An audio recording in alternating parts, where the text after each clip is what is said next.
So the question is, at what price would you be crazy not to sell your home?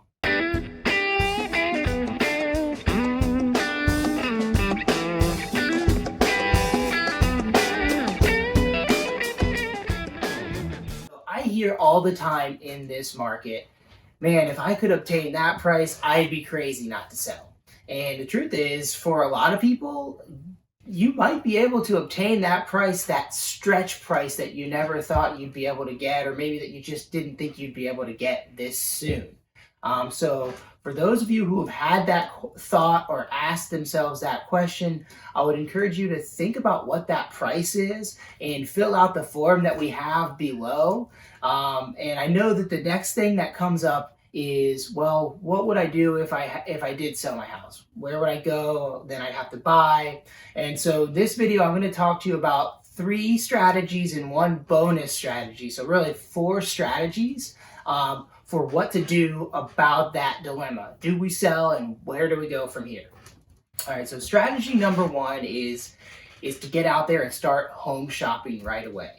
If we talked about the price and you think it is something that you want to do, if the price that you had in mind is obtainable, which it very well may be, then the first thing you want to do is start looking at your options. Do you want to find a new construction property? Do you want a resale property? Do you want to relocate to another city or another state?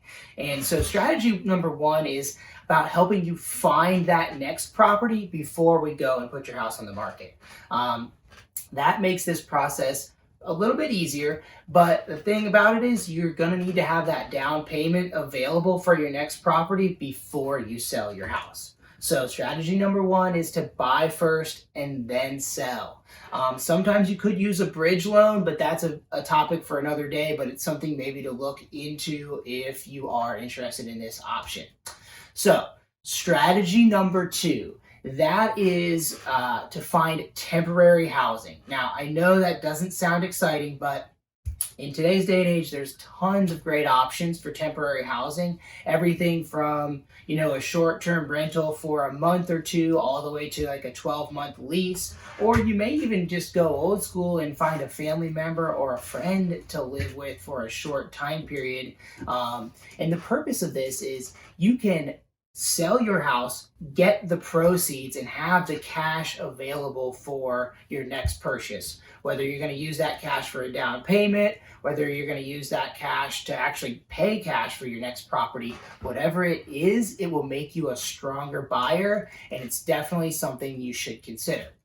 Okay, now strategy number 3 is to buy and sell simultaneously. Yes, this is the most challenging of the 3 strategies, but it is done all the time in this market, and it is certainly possible. So we're going to have to analyze your house, how we think it will fare, the price point that we're going to try to obtain, and then take it to the market to find out what we can do. So there's a lot of more planning to go involved in that, but it certainly can be done, and it's something I'd be happy to talk to you about if you're thinking about going that route.